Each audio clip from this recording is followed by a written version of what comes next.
Natural डेअरीचे Dinkar मांडे ते संकलकही आहेत व दूध उत्पादकही आहेत. यांनी अतिशय कमी खर्चामध्ये मुक्त गोठ्याची सुरुवात ह्या आपल्या भागामध्ये केलेली आहे आणि एक नवीन स्टार्टअप, नवीन एक थोड्याशा कमी गायीपासून जास्तीत जास्त मोठा गोठा त्यांना करायचा आहे. आपल्या भागामध्ये दूधधंदा वाढीचं मुख्य कारण म्हणजे आपल्या नॅचरल उद्योग समूहाचे संस्थापक आदरणीय कृषीरत्न बीबी ठोंबरे साहेब हे ज्यावेळेस ह्या भागामध्ये ऊसाच्या बाबत फिरत होते, काही कार्यक्रम आयोजित करीत होते, त्यावेळेस काही ऊसाचे सभासद पण येऊन बसायचे आणि त्या कार्यक्रमामध्ये काही बिगर ऊस उत्पादक सुद्धा त्या कार्यक्रमामध्ये असायचे, जे की 2 एकर कोरडवाहू जमीन, काही महिला असायच्या. साहेबांना एक प्रश्न पडला की आपण ऊस बागायतदार, ऊस सभासदांना एक चांगल्या प्रकारचा दर देऊन त्यांना आपण समृद्ध केलं, परंतु आपल्या भागातील जो कोणी ऊस उत्पादक नाही त्यांच्यासाठी आपण काहीतरी केलं पाहिजे. जे की मजूर आहेत, ज्यांच्याकडे ऊस उत्पादन घेण्याचा सोर्स नाही, मग अशांसाठी आपण काहीतरी केलं पाहिजे ही साहेबांची तळमळ होती.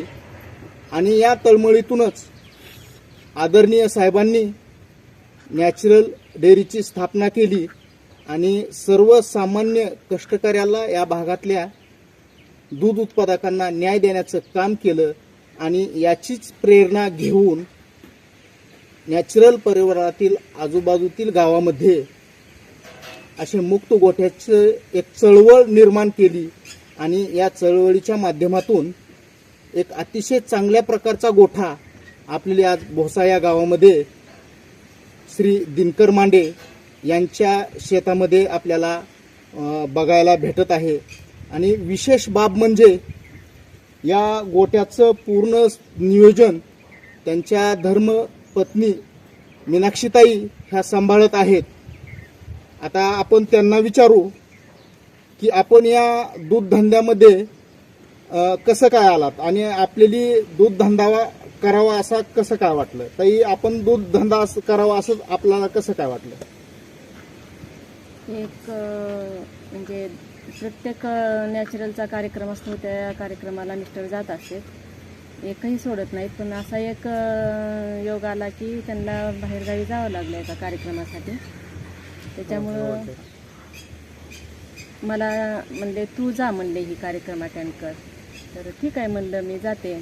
मग त्या कार्यक्रमाला गेल्यानंतर ठोंबरे साहेबांचं भाषण ऐकल्यानंतर चांगलं वाटलं मला. म्हणजे चांगलं आहे हे मुक्त गाईचा उद्योग करणं हे चांगलं आहे. आणि परत साळुंखे साहेबांचं एक भाषण ऐकलं, त्यांचं मुक्त गोठ्याचं नियोजन मला आवडलं. आणि त्याच्या अगोदर आम्ही पश्चिम महाराष्ट्रातले 1-2 गोठे बघितले होते आम्ही पंढरपूरला गेल्यानंतर. मग ते मनात कल्पना आली की चला आपण हे करू शकतो म्हणून. आपण ताई किती गाईपासून आता ह्या गोठ्याची आपण सुरुवात केलेली आहे?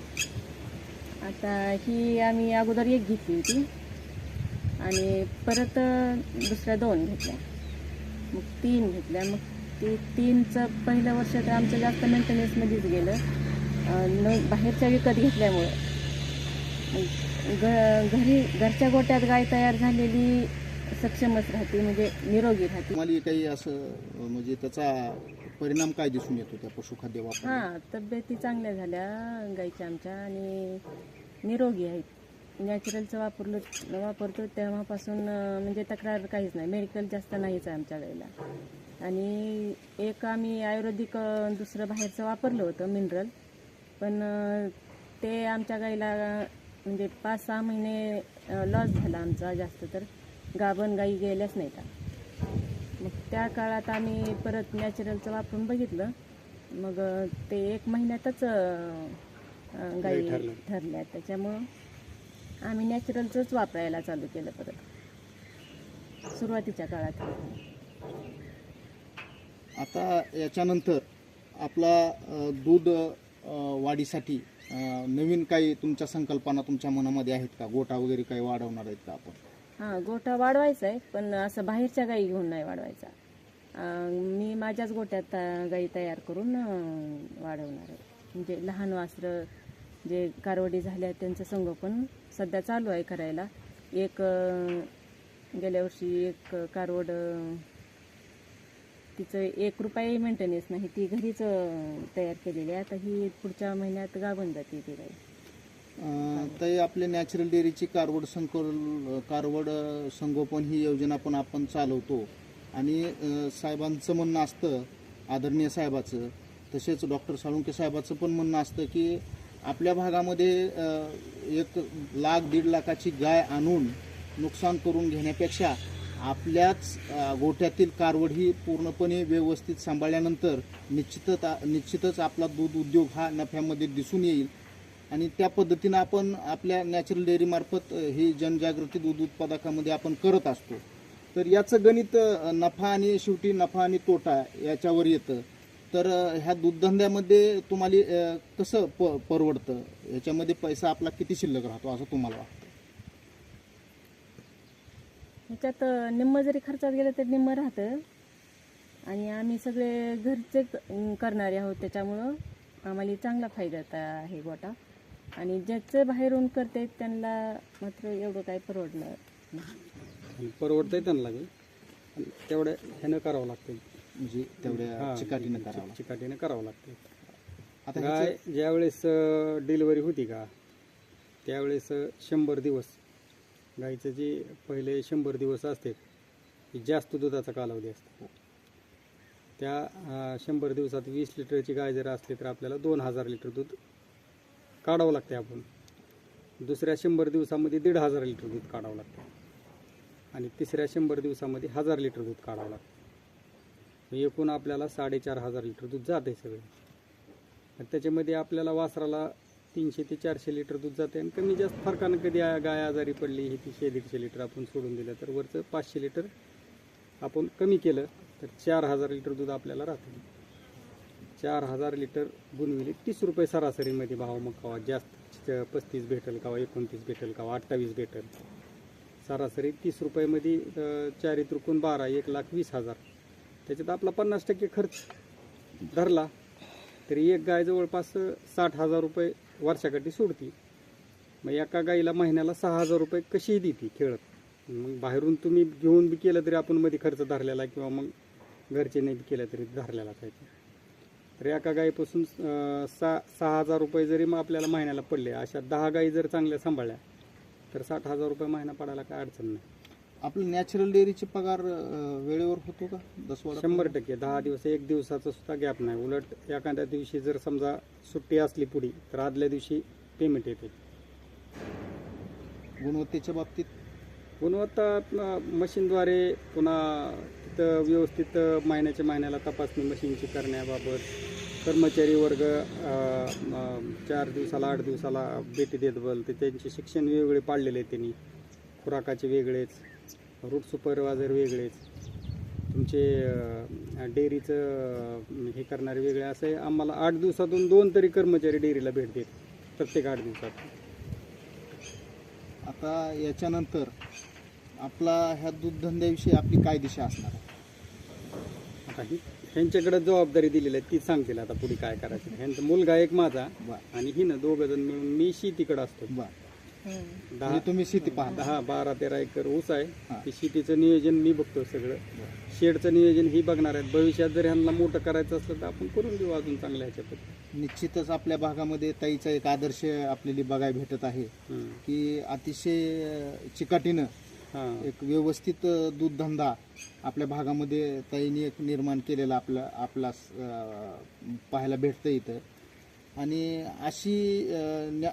असं आहे की नॅचरल डेअरीसारखा एक मोठा ब्रँड आपल्या भागामध्ये दूध उत्पादकाच्या पाठीमागे भक्कमपणे उभा आहे.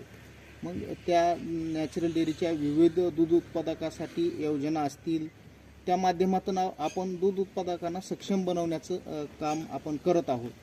आता हे ताई ह्या गोठ्यामध्ये सर्व कामे ही ताई स्वतः करतात. ताईंना विचारू की आपण आपलं रुटीन कसं असतं, म्हणजे सकाळी उठल्यापासून आपण गोठ्यातले काय काय नियोजन कसं करता? सकाळी 5:30 वाजता उठते. आम्ही सगळेच 5:30 वाजता उठतो. आणि सकाळी 5:30 वाजता उठल्यानंतर घरातलं बाहेरचं पारुसं काढून कॅन धुतं माझ्याकडे असते धुयचे. आणि तोपर्यंत मग मुलगा आणि मिस्टर शेडकडचं खुराक टाकणे, मुरघास काढणे, परत नेपेरचा तोडून आणलेला असतो त्याचा घास कुटी करणे, ते मिक्स करून गाईमध्ये घेतात ते दोघंजण. तोपर्यंत माझं इकडचं काम होते कॅन धुणे ती.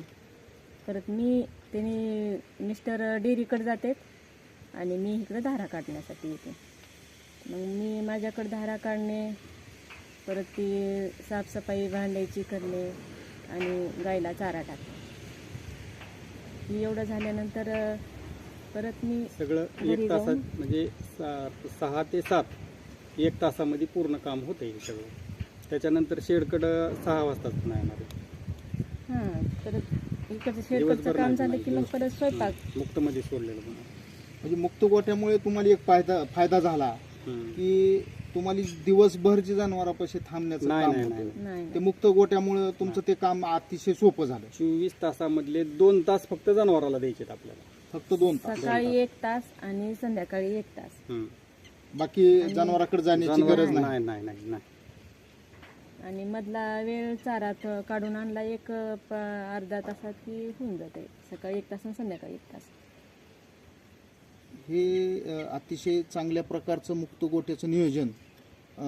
आणि मुक्त गोठा केल्यापासून काम कमी झाले, म्हणजे असं एवढं त्रास गोचिड नाही नाही झाला. तर पहिला कसं व्हायचं, असं त्रास व्हायचा, गाई बांधायच्या, सोडायच्या, पाणी पाजवायचं, मग ते घरचं काम करायचं, मग ते त्रास व्हायचा. मग ती करतानाच अगोदर ठरवलं होतं, मग जजमेंट सगळं करून दिली तर मी करते मुक्त गोठा, नाहीतर नाही करणार. मिल्किंग मशीन, पुन्हा चारा व्यवस्थापनाच्या कुंड्यामधल्या बाहेरच्या पाण्याची सिस्टीम, त्याला हौदाला चुना लावून जिथल्या तिथं सगळं केलंय. कडबाकुट्टीसाठी मुरघासासाठी कुट्टी आणली, त्याचं केलेलं आहे. आता मुरघास आपण स्वतः घरी बनवतो. स्वतः त्यांची जी पूर्ण रुटीन आहे ती एक दिवस बी बदल होत नाही त्या रुटीनमध्ये, आणि आनंदाने करते ती. एवढं काय आता हाताकडून गेले त्याच्यामुळे एवढं काय वाटत नाही. आता ते नवीन नवीन जरा हे खरं तर ते एक म्हणजे आपण एक मोकाच म्हणायचं. ती मी कार्यक्रमाला गेल्यामुळं, बाहेरच्या कार्यक्रमाला गेल्यामुळं हिला सहज म्हणलं की मी ठोंबरे साहेबाचा आपला वर्धापन दिनाचा कार्यक्रम आहे, त्या कार्यक्रमाला तुम्ही जावा, कारण माझं ह्यावेळेस खडा पाडण्याचा आकार आहे. त्या कार्यक्रमात गेल्यानंतर ह्यांच्या डोक्यात नव्हतं किंवा आपण पुढे करावं ठेवावं, हे असं काही नव्हतं. कार्यक्रमाला गेल्यानंतर तिथलं सगळं वातावरण बघून, ठोंबरे साहेबाचं मार्गदर्शन ऐकून, साळुंके साहेबाचं मार्गदर्शन ऐकून यांच्या डोक्यामध्ये एक फिट झालं की आपण बी व्यवसाय करू शकतो. आणि त्यांनी महिलांना प्रोत्साहन द्यायले, त्याच्यामुळं तर मग ह्यांनी जास्तच हे करायचं ठरवलं. निश्चितच तुम्हाला सांगतो, आणि ठोंबरे साहेबाचा आदर्श डोळ्यासमोर ठेवूनच ह्यांनी कार्यक्रमाला चालू केला. आणि कर्मचारी वर्गही 10 दिवसाला 15 दिवसाला जोपर्यंत शेड तयार होत नाही तोपर्यंत येऊन सगळ्यांनी मार्गदर्शन केलं. एवढे कर्मचारी डेअरीचे आहेत तेवढे. आणि एक विचार केला की डेअरी तर आपल्या घरचीच आहे, म्हणजे घरी संकलन होतं, आणि खुराक ते पण कुठं आणायला जायची गरज नाही. आपल्या फोन केला की फोन करतात, काय किती टाकायचे डायमंड, किती टाकायचं गोल्ड, हे फोन जागेवर करतात. सेवा सगळी आपल्याला, म्हणजे असं वेळ देऊन कुठं जायची गरज नाही. पूर्ण वासराचा खुराक आहे, गाभण काळातला खुराक आहे, मिनरल सहित मिनरल सहित पोच होतं. हो, आता आदरणीय साहेबांचं म्हणणं की आपल्या भागामध्ये दूधधंदा हा वाढला पाहिजे आणि हा दूधधंदा केव्हा वाढेल, जेव्हा ह्या भागातील महिला ह्या प्रामुख्याने दूध व्यवसायाकडे वळतील आणि सक्षमपणे त्या महिला पुढाकार घेऊन एक दूधधंदा चिकाटीने करतील. कारण साहेबांचं म्हणणं सतत असं असतं की पुरुषापेक्षा स्त्रियामध्ये चिकाटीचं प्रमाण जास्त असतं आणि ते कोणत्याही उद्योगाला त्या व्यवस्थितपणे यशस्वीपणे ते यशस्वी करून दाखवतात. त्याच्यामुळं साहेबाचा आदर्श आपण डोळ्यासमोर ठेवून ही दुधाची वाटचाल करत आहात. अतिशय चांगल्या प्रतीचा आपला गोठा, तसेच आपल्या गोठ्यातील गायी आणि अतिशय सुंदर प्रकारचं आपण नियोजन केलं. हे पाहून आपल्याला काय वाटतं की काय हो नंतर कुणी भेट द्यावी आपल्या गोठ्याला असं तुमच्या मनात वाटतं? आमचं स्वप्न तर आहे चेअरमन साहेबांनी यावं. पण अजून गाई कमी असल्यामुळे जरा थोडंसं हे वाटतंय, गाई वाढल्यानंतर आले तर चांगलं होईल. निश्चितच साहेब आपल्या गोट्याला भेट देतील अशी अपेक्षा बाळगतो आणि आपला जो मेसेज आहे तो साहेबापर्यंत जाईल याची मी ग्वाही तुम्हाला देतो. असंच इथून गाई वाढविल्या असत्या आपण अजून, पण की बाहेरच्या गाई आणल्यामुळं थोडंसं परिणाम व्हायला आहे. त्याच्यामुळे हे आपल्याला 3 वर्ष लागतील अजून आपल्याला चांगल्या प्रतीच्या गाई व्हायला. माझं वैयक्तिक डेअरीचं दूध 200 लिटर 10 गाईवर घालणार असं उद्देश आहे. कारण हां, आपल्याला चांगल्या प्रतीच्या गाई निर्माण करायच्या आहे तिथे. आणि हा व्यवसाय खरं तर महिलांनीच करण्यासारखा हा, आहे. हो. म्हणजे घर सांभाळत ही गोठ्याचं नियोजन मुक्त संचार जर केलं तर घर सांभाळत सहज शक्य होतं. आणि महिलांनी एक गाय जर आणली, तिचा खर्च वाजा जाता 6,000 रुपये तिला पडतात महिना. तर एक 5 गाई ठेवल्या तर 25,000 रुपये आरामशीर पडते, आरामशीर. आणि वरचीवर तुमचं वाढायलेलंच आहे ना त्याला. हो, उत्पन्न वाढतं, उत्पन्न वाढायलेलंच आहे. गोठ्यातल्या गायी तयार होतात. हो, कारवडी आपल्याकडे सिमेंस कारवडी व्हायची, सिमेंस दिल्यामुळे त्याच्यामुळे फायदा व्हायला लागला. हो, उच्च प्रतीचं सिमेंट सिमेंस असल्यामुळे डेअरी मार्फत आपल्या इरिगेशनची सुविधा आहे. हो, आणि त्याच्यामुळं आपण ते उच्च प्रतीचं सिमेंट वापरून आपण चांगल्या प्रतीच्या कारवडी तयार करू शकता. हां, गाय आपली माझावर आल्यापासून 1 तासाच्या डॉक्टर हजर होते तिथे, तात्काळ सेवा. त्याच्यामुळं काही म्हणजे उद्योग वाढवायला काही अडचण नाही ह्या भागामध्ये. पहिला बऱ्याच अडचणी होत्या. हां, आणि त्यातल्या त्यात महिलासाठी तर नंबर 1 उद्योग. हो. आणि स्वतः ह्याने जिम्मेदारी घेतल्यामुळे मला काही त्याचं म्हणजे एवढं वाटाणा. मुलगा आणि ही दोघं हो. हां, धन्यवाद. हो. आपण अतिशय चांगल्या प्रकारे नियोजन केलं, पाहून अतिशय चांगलं वाटलं. आणि यापुढेही आपण आपलं उद्दिष्ट पूर्ण हो या पद्धतीनं आपला कार्यक्रम असाच व्यवस्थितरित्या पुढे चालू राहू एवढं सांगून मी आपली सर्वांची रजा घेतो.